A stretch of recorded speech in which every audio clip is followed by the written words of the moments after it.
कश्मीर की सरकार जिन हालात से गुजर रही है बहुत ही नाजुक और इस देश की सालमियत, इस देश की एकता, अखंडता और सॉवरेनिटी के लिए कुछ गहरे और गंभीर सवाल पैदा करती हुई दिखती है। जो पीडीपी डिमिलिटराइजेशन, जो पीडीपी फोर्स बॉर्डर, आसपा के रेवोकेशन और जॉइंट एडमिनिस्ट्रेशन पीओके और इस हमारे कश्मीर को लेकर के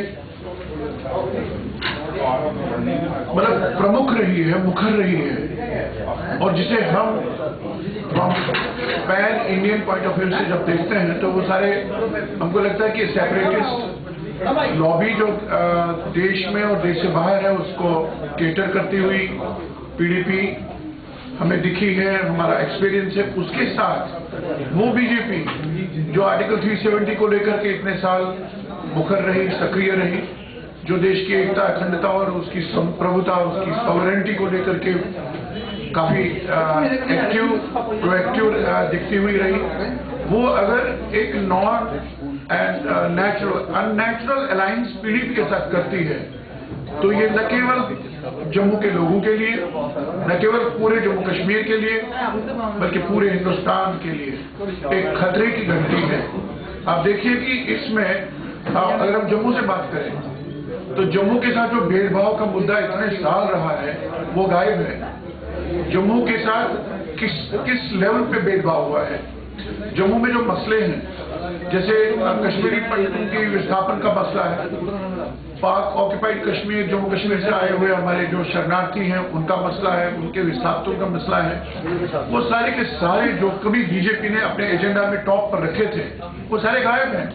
आर्टिकल 370 पर बातचीत चल रही है, बातचीत करेंगे तो इसको आप मूर्ख बना रहे हैं। आप तो पिछले 50-60 साल से तो यही करते आ रहे हैं, लेकिन जबकि आर्टिकल 370 को मजबूत करने वाली जो कश्मीर की प्रो अलगाववादी राजनीति है वो तो मुखर है और आप चुप हैं, और ये चुप्पी इस देश के लिए घातक है, ये चुप्पी जम्मू कश्मीर के लिए घातक है। और हम चाहेंगे कि प्रधानमंत्री नरेंद्र मोदी के नेतृत्व में जो ये एक्टिविटीज हो रही हैं, नरेंद्र मोदी जी इसको एक बार फिर से देख लें और अपने जो उनका ज्ञात और जाना पहचाना प्रमुख ये रहा है, रुख रहा है भाजपा का, उसके साथ भी समझौता होता हुआ हम देख रहे हैं, जो घातक है। पर कश्मीर का विरोध करता है देश के हित में, जम्मू के हित में, जम्मू कश्मीर के हित में, पूरे देश की एकता और अखंडता के हित में। आप अलगाववादी सोच का समर्थन करने वाली राजनीति के साथ गठजोड़ करने जा रहे हैं, जो किसी भी सूरत में हमें और देशवासियों को मान्य नहीं होना चाहिए।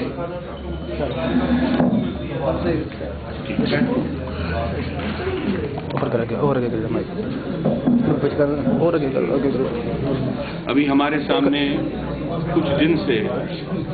पीडीपी जो प्रमुख राजनीतिक दल के रूप में उभर के आई है इस इलेक्शन में, सबसे बड़ी पार्टी उभर के, उन्होंने अपनी कंडीशन सरकार बनाने के लिए क्या है वो सामने रखी। ये कंडीशंस को अगर हम इसका विश्लेषण करें, ये तो सॉफ्ट सेसेशनिज्म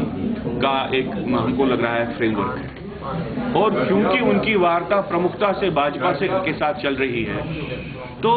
हम हैरानी में हैं कि मुफ्ती मोहम्मद सईद ने इंटरव्यू में भी और पीडीपी ने अपने ऑफिशियल स्टेटमेंट्स में भी बिल्कुल क्लियरली इन कंडीशंस को डिक्लेयर किया है। भाजपा इसके बारे में अभी तक कोई रिस्पांस नहीं दे पाई है। एक ऐसी परिस्थिति है जहां से सरकार एक सॉफ्ट सेसेशनिस्ट एजेंडा को लेके बनने का प्रयास हो रहा है पीडीपी की तरफ से, और दूसरी साइड से जो राष्ट्रवादी शक्तियां हैं, कांग्रेस या बीजेपी, वो इस सब पे चुप्पी साध रही हैं और शायद इस ताक में है कि किस तरह से एक अलायंस करें। तो इस परिस्थिति को हम एक बहुत ही एक विषम परिस्थिति मानते हैं। अभी तक हम चाहते थे कि राष्ट्रीय स्तर पे भाजपा की तरफ से क्लियरली अपनी पोजीशन को,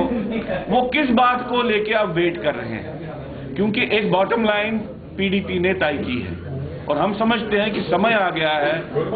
भाजपा को भी और कांग्रेस को भी अपनी पोजीशन पीडीपी के एजेंडा को लेके क्लियर करनी चाहिए। और अगर वो क्लियर नहीं कर पाते हैं तो ये यहाँ पे नेशनल पॉलिटिक्स के लिए बहुत जबरदस्त घातक सिद्ध होगा। यहाँ पे पैट्रियोटिक लोग, नेशनलिस्ट लोग जम्मू कश्मीर में इन सारी डेवलपमेंट्स को एक हताशा के साथ, एक विस्मय के साथ देख रहे हैं कि ऐसा क्यों है। जब लोग इतनी आशा के साथ मोदी जी के वो इलेक्शन में आए, उनको वोट डाले, इसके बाद ऐसे जो ब्रेजनली सेसेशनिस्ट, कम्युनल और एंटी नेशनल एक फ्रेमवर्क है, उसको लेके क्लियरली भारत सरकार अपनी पोजीशन क्लियर क्यों नहीं कर रही है। भारत सरकार को भी अपनी पोजीशन क्लियर करनी चाहिए, भाजपा को भी अपनी पोजीशन क्लियर करनी चाहिए और कांग्रेस को भी अपनी पोजीशन क्लियर करनी चाहिए, क्योंकि यह समय नहीं है कि आप गवर्नमेंट फॉर्मेशन का अगर फ्रेमवर्क एंटी नेशनल बनेगा तो वो गवर्नमेंट देश के संविधान के लिए, देश की प्रभुसत्ता के लिए, देश की अखंडता के लिए घातक रहेगी।